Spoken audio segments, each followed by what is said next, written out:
Good morning. It's Wednesday, November 15th. Here's what we're working on. Hamilton could become the first city in Canada requiring landlords to provide air conditioning. Israel Prime Minister Benjamin Netanyahu reacts to comments made by our Prime Minister. And Dolly Parton is taking her new album, Rockstar, into theaters.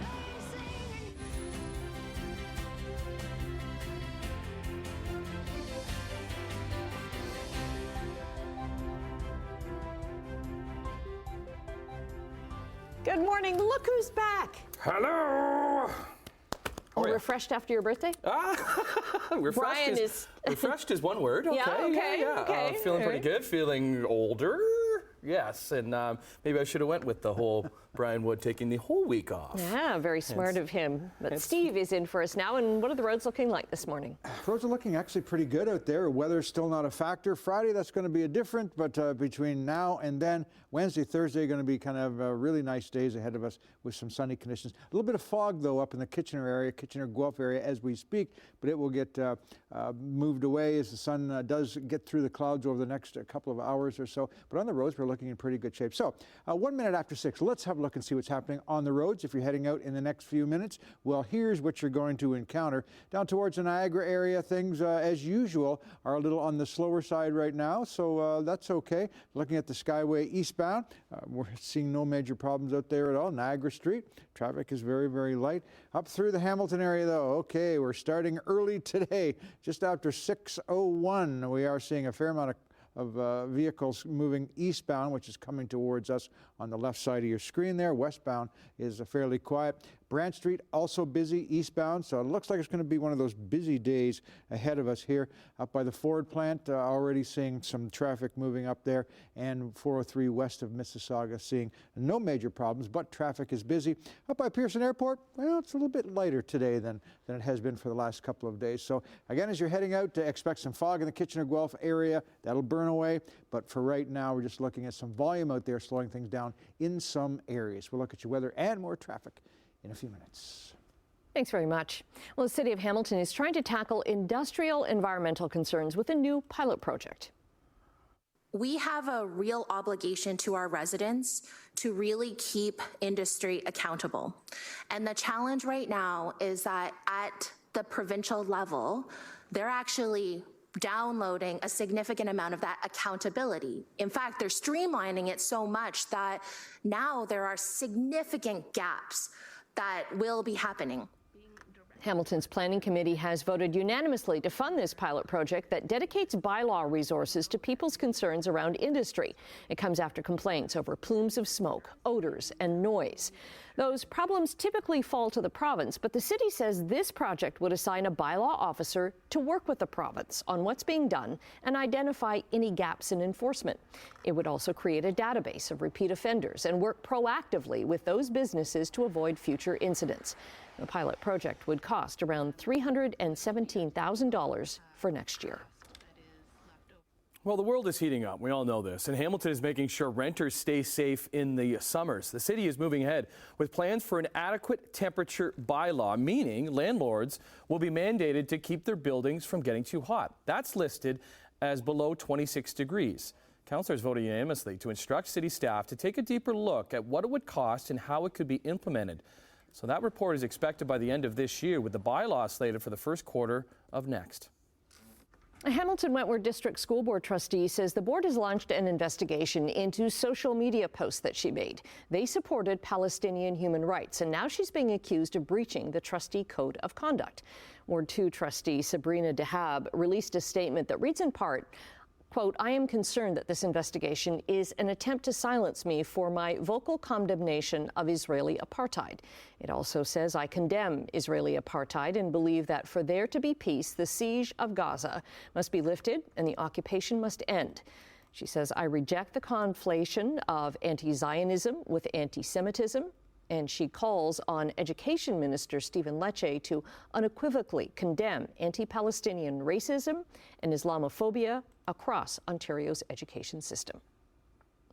Now, we reached out to Dahab, but her Twitter page says her lawyer has advised her not to comment. We also reached out to the board of the Hamilton Wentworth District School Board, the chair of that board, Dawn Danko, for comment, and she sent us a statement saying that all trustees play a role in helping to create an inclusive, safe, and welcoming community. She would not comment specifically on the trustee statement, citing the need for confidentiality.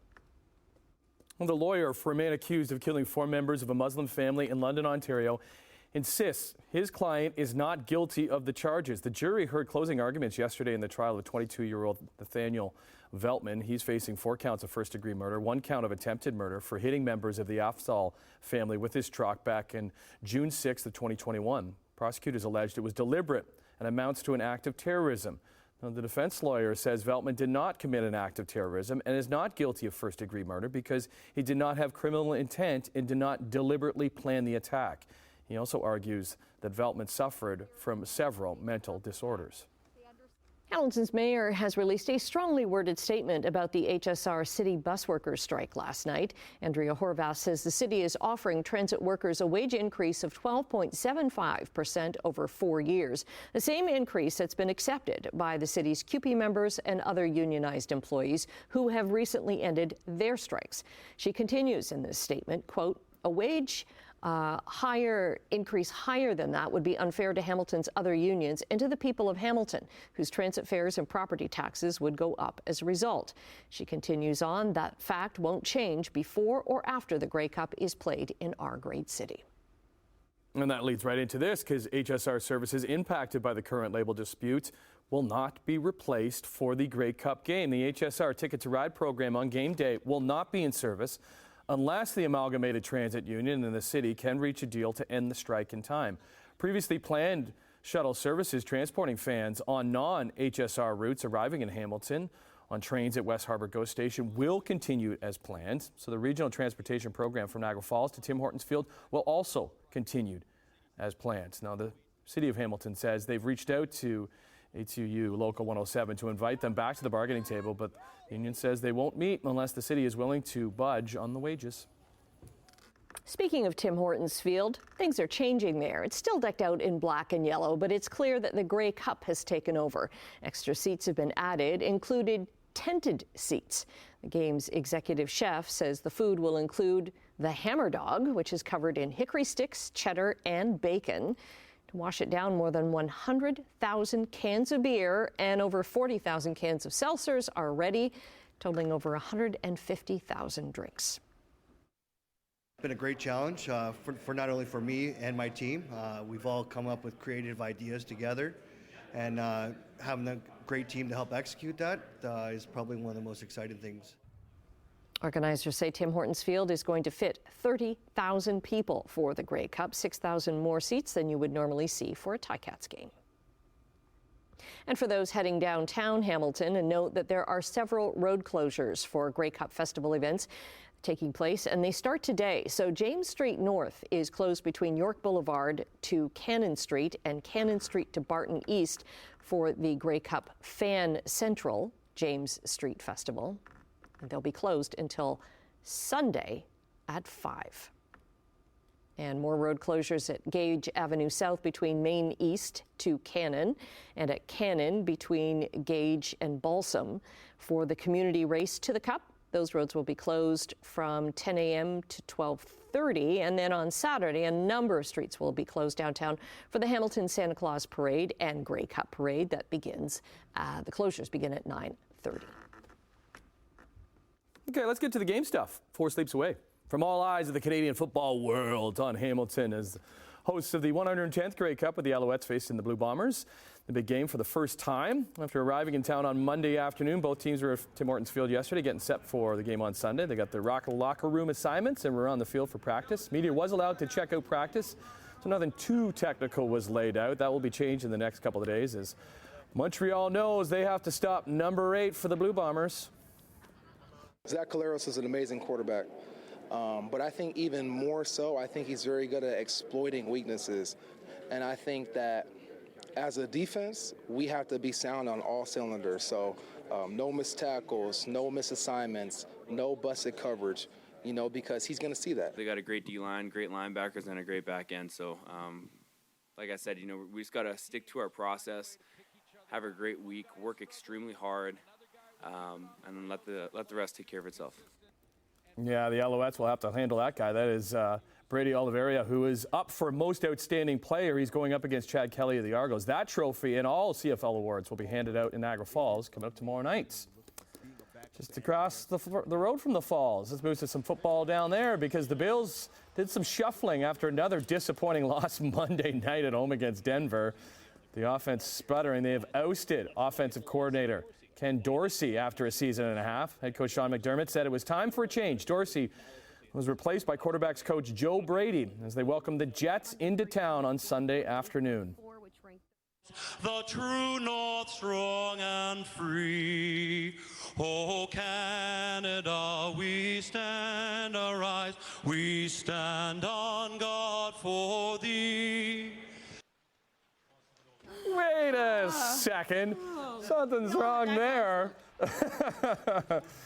Not a good night in Buffalo all around for the anthem singer or the Sabres as he botched the lyrics to "O Canada" as the dad and son recognized. Then the home team was taken down by the Bruins 5-2. Rough night for Sabres goalie Devon Levy, who allowed 5 goals and 18 shots before being pulled in the second. David Pastrnak led the Bees with a goal and 2 assists. Off the draw, across for Anderson for Pospisil. Back to Anderson, in front, Zary scores! Yeah, Montreal, Connor Zary scored the winner for Calgary in the third to break a 1-1 tie, and Jacob Markstrom, he did the rest in net. He was outstanding for the Flames, making 34 saves in all, including robbing Burlington's Josh Anderson point blank. We'll show it here in a second with a glove save with just over a minute to go. Anderson, here's the save right here, still looking for his first goal of the season. That's a beauty. The Habs have dropped 2 straight. He's taken just one shot, and Gilgeous-Alexander pulls the string on Champagny. Yeah, who else but Hamilton's Shea Gilgeous-Alexander led his OKC Thunder to a win over Victor Wembanyama and the San Antonio Spurs in the in-season tournament game last night, hence the very colorful floor. SGA had 28 points to go along with a career-best 7 steals to help his Thunder crush the Spurs by 36. 123-87. OKC moves to 7-4. Spurs have lost 6 straight. Raptors, they host Giannis and the Bucks tonight. All right, let's check your traffic now at 12 minutes past 6 in the morning. A good start to the day for the most part, a little heavier in some areas as well. Let's look at the Burlington Skyway Bridge, first of all, to see what's going on. And yes, it's busy again today. Eastbound coming towards us, westbound away from us. And if you're heading in that direction, just be aware that looks like traffic's moving along in pretty good shape, but it is fairly busy right now. Conversely, down in Niagara, things are very, very quiet, so if you're heading down that way, should be no problem out there at all. East of Brant Street, seeing no major problems as you move into the Burlington, into the Oakville area and Mississauga. Up by Pearson Airport, if that's your destination over the next little while, it's, again, fairly busy right now, but traffic moving along in good shape, and just volume as we speak is the situation out there at all. No accidents to report at this time. So 6:13, let's see what's happening weather-wise for us, and we want to talk about, Grey Cup Day, and things may be changing a little bit for weather Grey Cup Day Sunday, but we'll get into that a little bit later on in this half hour. But for now, we are looking for sunny skies for the next couple of days, and temperatures 4, 5, maybe 6 degrees higher than seasonal today, tomorrow. Friday, of course, we're still expecting those showers to come into the area, but we'll show you that in just a second. Your almanac for today, sun will be up at 7:13, down at 4:56 p.m. Normal highs now 7 degrees this time of year, lows of -1. And we're still looking at sort of more or less warmer conditions than seasonal out there, thanks to high pressure to the south, low pressure to the north, in between, funneling up all kinds of warm air from the south. That's why the next 2 days we are going to see above seasonal temperatures and some mostly clear skies. We are still watching this low, which will slide across here on Friday, bringing some showers with it. We thought maybe they might be sort of afternoon showers into the evening time, but now it looks like they'll start in the morning and could be with us off and on throughout the day. As we get into the rest of the weekend, we're looking for partly clear skies, but certainly cooler temperatures out there. Forecast for today, 11 degrees. So 4 degrees above seasonal for most of us. Low UV, 40 kilometer an hour gusts, mostly sunny skies. Can't ask for better than that. It's going to get better tomorrow, though. Tonight, though, right on the freezing mark, no precipitation expected. 20-kilometer-an-hour winds, so light winds with a little bit of cloud. And tomorrow, even nicer. This will be the nicest day by the looks of things now, with some cloud, but lots of sun, light winds, low UV, 13 degrees. So it's going to be a nice couple of days ahead of us. As we get into the weekend, gets a little iffy, but in general terms, still looking pretty good, if cool. We'll tell you about that in a few minutes.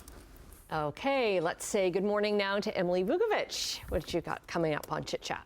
Good morning. Well, Sarah Brightman, soprano singer and actress, is bringing her Christmas show to the Fallsview Casino next week. So we'll chat about that. And one of our producers here at Morning Live got a chance to interview Sarah. Okay. Yeah, it was happening, and I realized halfway through that interview who he was talking to, and I was like, Sarah Brightman!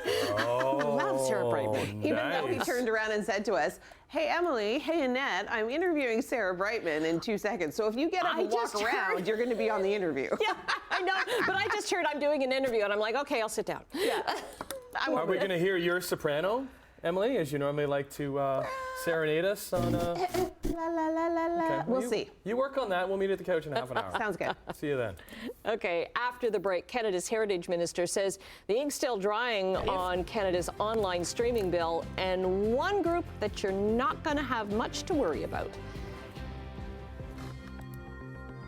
6:18 on your Wednesday morning. In overseas trading, the Canadian dollar is unchanged at 73.02 cents US. Gold is up $11. Crude oil is down almost 50 cents to $77.79 a barrel. Checking midday trading in Europe, markets are up in London, Frankfurt, and Paris. Off to Asia we go. Markets are up in Tokyo, Hong Kong, and Shanghai. What about North American markets on Tuesday? Pretty good. Triple-digit gains. Big gains on Bay Street. Big gains on Wall Street. Look at the Dow Jones up almost 500 points. When they can keep that going. We'll see, though. The market's open at 9:30 this morning. Canada's Heritage Minister says her department has given the CRTC final direction on the new online streaming bill. She wants to make sure Canadians can continue to find their content online while also making sure there are still people creating it. If the modernization didn't happen, unfortunately, I think that we would continue to see a decline of our capacity to produce Canadian content. So making sure that we adapt the system to the consumers and how they find their content is one step, and also making sure that we support our industry. As part of those final directions, the Liberal government's online streaming law will not regulate social media creators or podcasts. Instead, the final and binding policy direction will focus on broadcast services. Under the bill, online broadcasters will be required to contribute to the creation, production, and distribution of Canadian content while supporting Indigenous content and original French language programming. YouTube rolling out new rules for content created using artificial intelligence. So they include requiring creators to reveal whether they've used generative AI to make realistic-looking videos. YouTube says creators who do not disclose whether they've used AI tools to make altered or synthetic videos will face penalties. That includes having the content removed or being suspended from the platform's revenue-sharing program. Now, back in September, parent company Google unveiled rules on the use of AI in political ads on YouTube and other Google platforms. Okay, we're going to take a quick break right now. Steve is going to be back with your traffic and your 7-day forecast. Into the weekend, there's something happening this going on? weekend. I think we might want some nice weather for. All right, welcome back to Morning Live, 6:23 on your Wednesday. Let's check around on the roads and see what's going on up by Pearson Airport. A lot of people heading up in that direction, it would seem, this time of day, and a little on the slow side, but otherwise in pretty good shape. As we move up 401 west of 400, traffic's moving along better than it was yesterday. 401 east of Yonge Street, so seeing no major problems out there. There is some fog, Highway 6 north heading into the Waterloo area and Kitchener area, and also in Kitchener, so be aware of that. Otherwise, things are okay. Down towards Niagara, coming out of Niagara, Millen Road, seeing no major problems out there. Back at the QEW and Glendale interchange, seeing no problems. Skyway eastbound, busy again today, and now certainly on the slow side. So that's what we've got on the go traffic-wise. And otherwise, whether or not a factor in your drive to work today in most areas, although we're seeing a little bit of shower activity up in the Waterloo area. So all this week, of course, Emily Vukovic is in Florida at the Keys, each day visiting a different area to show us all the neat things that are going on. Today, she is in Marathon, and one of the temperatures here, Postcard Inn Beach Resort, 26 degrees, the expected high today. Not too bad out there at all. So kind of nice to start the day down there. Here, well, we've got some cloud here too. Temperatures not quite as nice there. But what we are expecting is, again, nice conditions for the next couple of days, temperatures above seasonal until the rain arrives on Friday, and it could be with us a good chunk of the day, but warmer air coming our way, and just a little bit of cloud for the next 2 days. So we've got a dandy couple of days, especially if you're here for Grey Cup, and you are going to enjoy some nice conditions here in Hamilton. Temperatures in Niagara Falls right now sitting at -1 with partly clear skies. We're seeing 1 degree in Hamilton, 4 in Cayuga, -3 in Simcoe, with a bit of fog down that way too. As I mentioned, a little rain in the Kitchener area, 1 degree, -1 in Guelph area with partly clear skies, and partly clear skies at Burlington and Mississauga, Milton, Toronto, looking at mostly clear skies, sitting at 2 degrees currently outside. Your day planner today looks like this. If you're heading outside, temperatures up to 10, 11 degrees as we get into later parts of the day, and more sun as the day goes along. As we look at your evening commute, should be no problem out there. Temperatures anywhere from 8 to 12 degrees. Really nice for this time of year, certainly. And the extended forecast shows, what do we want to know? What's happening Grey Cup Sunday? Well, before that, 2 nice days. Friday, the rains we've been talking about for the last couple of days. Saturday, cooler conditions arrive in the area. Sunday, still supposed to be nice, but there's a slight chance, maybe, of some showers coming. We'll be watching that for you over the next little while. But that's how things are looking as we speak. That's it. Okay. Okay, thank you. No snow, though. No. Yeah. Would you rather have rain or snow, though, for a Grey Cup? Oh, I don't know. Yeah, like snow is a commonplace if you're in the prairies for Grey Cup, that's for sure.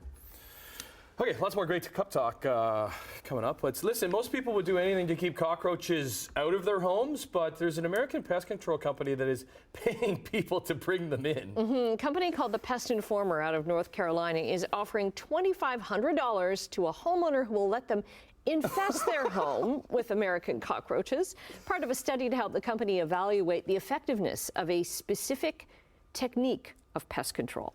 If you're selected, you have to stay in the home for about 30 days and not be allowed to use any other pest control methods. Company says it'll resort to traditional cockroach treatment options if this new technique doesn't get rid of the bugs in 30 days. So could I maybe give it to the golden boy and not tell him that your house is going to be infested with cockroaches? If he's in the U.S. Yeah. Right on. All right, half hour down. We got a good little show. Look at this. Look at all of that happening in the show today. There's a lot of food. Whoa, yeah. Yeah, we're happy for that.